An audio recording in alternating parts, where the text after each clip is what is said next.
5 things you must do in the first 24 hours of WW3, 4:16 a.m.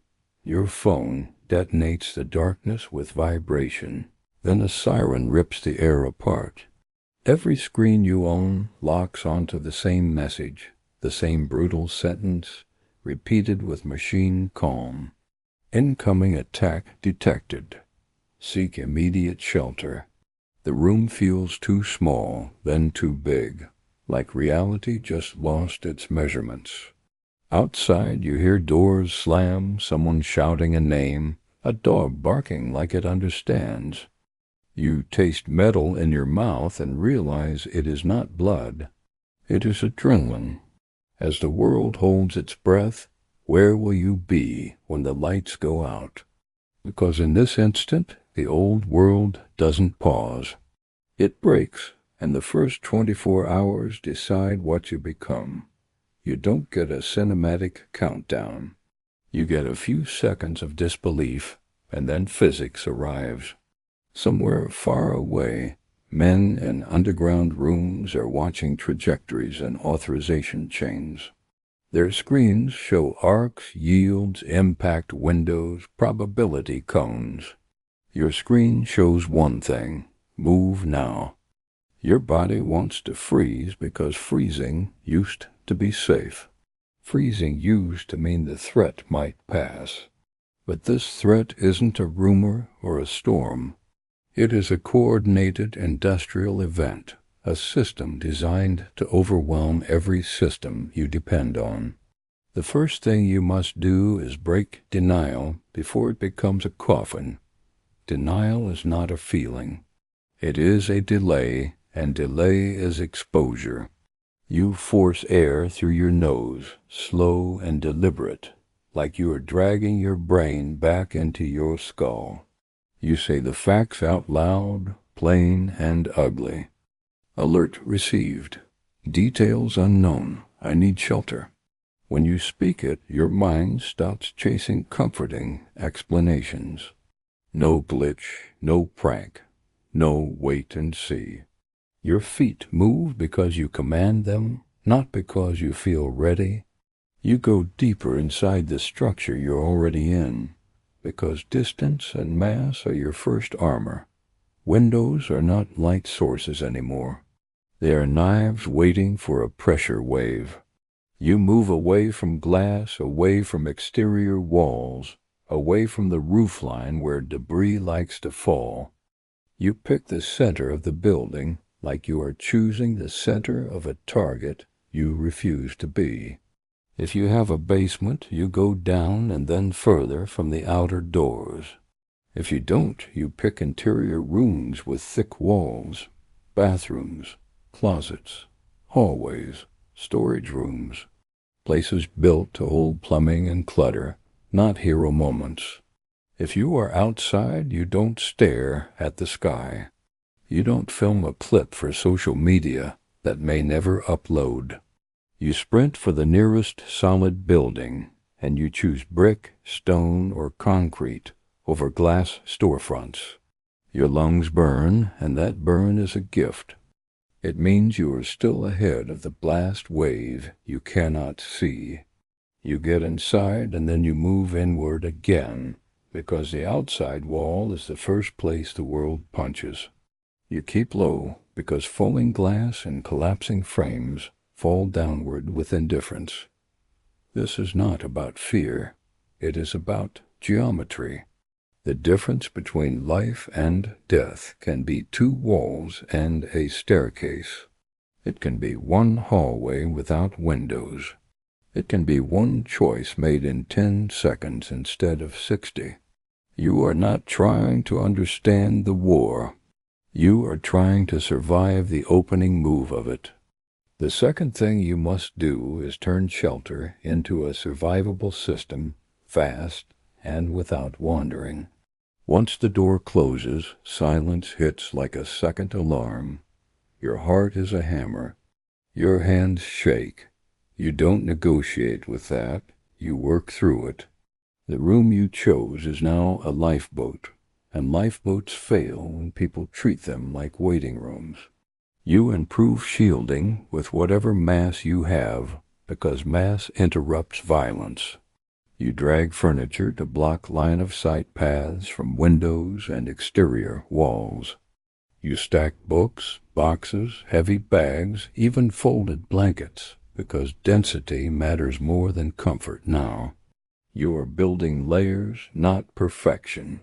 Inches matter, minutes matter. Every added barrier buys you time against blast debris and the finer, uglier threat that follows. Then you do a supply sweep with discipline, not panic. You set a timer in your head and you do not exceed it. You grab water first because water is survival's currency when everything else is failing.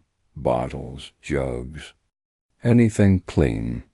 If the tap still works, you fill containers, tubs, sinks, because municipal pressure can vanish without warning. You grab food that requires no cooking. Cans, dry snacks, high-calorie bars, anything that can be eaten cold with dirty hands and no power. You take medications like they are gold because they become gold. You take a first aid kit, a flashlight, batteries, power banks, a radio, if you have one, and something to write with. You take trash bags because waste becomes an emergency fast in a sealed room. You take blankets, not for comfort, but because cold makes people stupid and sick makes people desperate. If you have kids, you take what keeps them quiet and warm. If you have pets, you take what keeps them contained, because chaos plus animals equals injury. You assume the grid will fail, because in the first 24 hours of a great power conflict, the grid is not a public service. It is a battlefield. Power plants may trip offline to avoid catastrophic damage. Substations may be hit physically or digitally. SCADA systems may freeze, not because they are weak, but because they were never built for enemy-grade intrusion at scale. The Internet you think you have is a fragile set of agreements and cables, and war breaks agreements first. Your shelter must be able to function with no external help for at least a day. That means you stop treating your home like a home. You treat it like a station in hostile territory. When you finish, you bring everyone into the room. You close the door, and you tell them the rule. In this room, we move slow, we speak clear, and we conserve everything. The third thing you must do is control the invisible threats: air, water, and information. The room feels safer because it is quieter. But quiet does not mean clean. The next dangers don't explode. They drift. They settle. They get inhaled. They get believed. You start with air because lungs don't care about politics. You close windows tight and lock them. You push towels, clothing, or tape into cracks to reduce particle entry. You shut vents if you can, or you block airflow paths that pull in outside dust. You don't seal the room like a jar because you need oxygen, but you reduce exchange and you choose one controlled gap rather than many uncontrolled ones. If you must move through other rooms briefly, you cover your mouth and nose with cloth. It is not a perfect filter. It is a barrier that buys you time and reduces what you swallow with each breath. You protect water like it is a living thing. If you filled tubs or sinks, you cover them so dust cannot settle into them. You separate drinking water from cleaning water. You start rationing early because rationing late is panic. You don't wait until thirst makes you reckless. You decide a schedule and you follow it. Small sips spread through the day keep people stable without burning through reserves. Food is important, but dehydration kills faster and clouds judgment sooner. Then you attack the most underrated killer in the first 24 hours, bad information. Your phone becomes a weapon pointed at your nervous system. It will feed you rumors disguised as certainty. Shaky videos, old footage recycled as live, screenshots with fake official seals, people screaming, "Evacuate now," with no source, and others saying, "It's all fine," with the same emptiness behind their words. Information at this moment is poison disguised as clarity. You choose clean sources only. Official emergency alerts if they still function. Local authorities if they can broadcast. A battery radio on trusted frequencies if you have it. You check for updates on a schedule, not constantly, because constant checking becomes psychological hemorrhage. You listen for a few minutes, you take notes, and then you turn it off again. Battery life is not convenience now. It is time, and time is survival. Outside your room, the country is not responding in the way movies promise. Hospitals are overloaded within hours. Roads jam with stalled cars and fear decisions. Cell towers get crushed by demand, then crippled by outages, then replaced by silence. ATMs freeze because networks fail and banks enter protective lockdown. Gas pumps lock because payment systems and safety interlocks stop trusting their own data. The supermarket shelves aren't empty because food vanished. They are empty because fear consumes faster than hunger. This is where people make the fatal mistake. They go hunting for certainty in the storm of noise. They leave shelter to chase a rumor of a safe zone. They burn fuel they can't replace. They expose themselves to crowds, and crowds in collapse behave like weather. They don't mean harm. They still cause it. The fourth thing you must do is impose order inside the room before humans turn on each other. Hours inside shelter distort time. Hunger arrives like a dull drill behind the eyes. Thirst turns every conversation into irritation. Children become restless. Adults become sharp. The mind swings between terror and boredom is dangerous because it whispers that the crisis is over. You create structure like you are building a second shelter, this one made of routine. You assign roles, simple and clear. One person manages water and food. One person checks updates at set times. One person keeps track of supplies and writes everything down. If there are kids, one person becomes the calm anchor and turns fear into tasks. Fold this blanket. Count these bottles. Whisper with me. If there are elderly family members, someone monitors medication schedules and body temperature, because stress hides symptoms until they become emergencies. You decide when people eat, when people drink, when people rest. You decide when silence happens. You decide that arguments do not get to expand, because emotional explosions waste energy you may not recover. You bring people back to facts when panic tries to write fiction. What did we hear? What did we see? What do we know? Facts are blunt, and that bluntness is exactly why they work. At some point you may hear footsteps outside, a knock, a voice you recognize or a voice you don't, someone asking for help, crying, bargaining, promising. This is where morality and survival collide, and the collision is messy. You can offer limited aid without collapsing your own safety. You can pass a bottle if you have excess. You can share verified information if you have it. But you don't open your home to strangers in the first 24 hours of mass panic unless you are prepared to.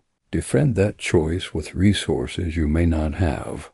A shelter that becomes overcrowded becomes unmanageable, and unmanageable becomes deadly. You also don't leave because someone says they know a safe place. The roads are a trap now. Not because everyone is evil, but because gridlock turns vehicles into cages and crowds into pressure. One crash becomes a wall. One rumor becomes a stampede. One flash of distant light becomes 1,000 bad turns. If you must interact with people outside, you do it through a barrier. You keep the conversation short. You stay calm. You do not reveal your supplies. You do not advertise your shelter as a resource depot. In collapse, visible abundance draws invisible danger. You remain human, but you remain disciplined. The fifth thing you must do is prepare for the second day while everyone else is still reacting to the first. The first 24 hours are not the end of the event. They are the doorway.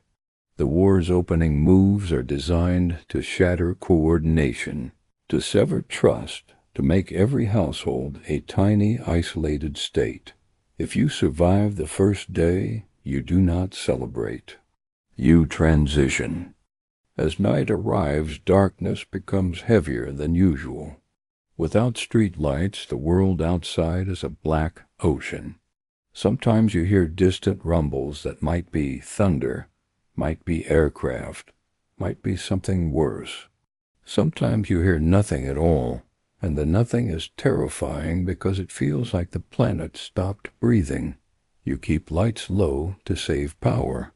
You turn devices off when not in use. You stop wasting battery on scrolling because your anxiety wants a feed. You set a watch rotation if you have more than one adult. Not a paranoid all-night patrol, but a simple system. One person stays lightly awake for a block of time, listening for urgent changes, then sleeps. Exhaustion makes people reckless. Exhaustion makes you open doors you shouldn't, drink water you can't spare, and pick fights that fracture teams. Sleep is not comfort. Sleep is cognitive ammunition. You prepare a Leave Now kit, even if you hope you never use it. Identification. Cash if you have it. Water. High-calorie food. Medications, a flashlight. Identification. Cash if you have it. Water. High-calorie food. Medications, a flashlight. A radio. A basic first aid kit. Warm layers, nothing extra. In evacuation, wait becomes pain, and pain becomes delay. You keep it near you, ready, because official guidance may shift fast as fallout patterns and targeting zones become clearer. When morning comes, it does not come with relief. It comes with a new kind of fear, the fear that life continues inside a changed world. The sky may look washed out, dusty, wrong. The air may feel colder. You check your trusted information source again on schedule, and you write down everything. Times, locations, instructions, because memory fails under stress. Then you inventory supplies honestly. Count water, count food, check batteries, check medications. Estimate how long you can stay inside if told to shelter for another 48 hours. You resist 2 traps that kill survivors after the first day. The first trap is pretending the danger has passed because you are still alive. The second trap is chasing perfect safety because uncertainty feels unbearable. Both are fantasies. In a world-scale conflict, you do not get perfect. You get choices, trade-offs, and endurance. You shift from emergency thinking to endurance thinking. You stop waiting for normal to return like a train that is merely late. You accept that normal is gone, at least for now, and acceptance is not surrender. It is clarity. You are building a new routine on top of broken infrastructure. You are adapting to a world where electricity is intermittent, trust is scarce, and every decision has weight. Somewhere far beyond your walls, leaders speak in guarded language. Alliances activate protocols. Article clauses are debated with shaking hands. Retaliatory options are weighed against escalation ladders that no one controls once they start climbing. Submarines move silently. Satellites watch fire blooms. Hypersonic systems reduce warning time to minutes, and minutes reduce humanity to reflex. But you are not in those rooms. You are in your room with your people, with your supplies, with your discipline. And that is the truth that stings. Survival in the first 24 hours of W3 is not about being brave. It is about being functional while everyone else is emotional. It is about moving when denial begs you to stop. It is about mass and distance and shielding. It is about treating water like time and information like medicine. It is about building order in a box while the outside becomes noise and hunger and rumor. The fragile world you lived in was held together by electricity and trust. When the grid goes down, trust follows, because people can't confirm what is true. When trust breaks, society fractures into small circles of certainty, and everything outside those circles becomes threat. The war does not need to reach your street to change your street. Collapse travels through networks first, and you lived inside networks your entire life.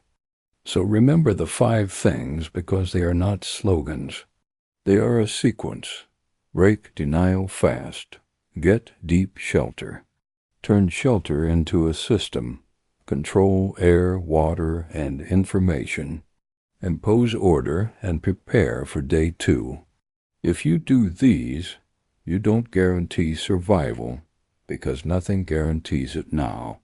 But you tilt the odds, and in the first 24 hours, tilted odds are everything. Because the haunting part isn't the siren. The haunting part is what comes after it stops.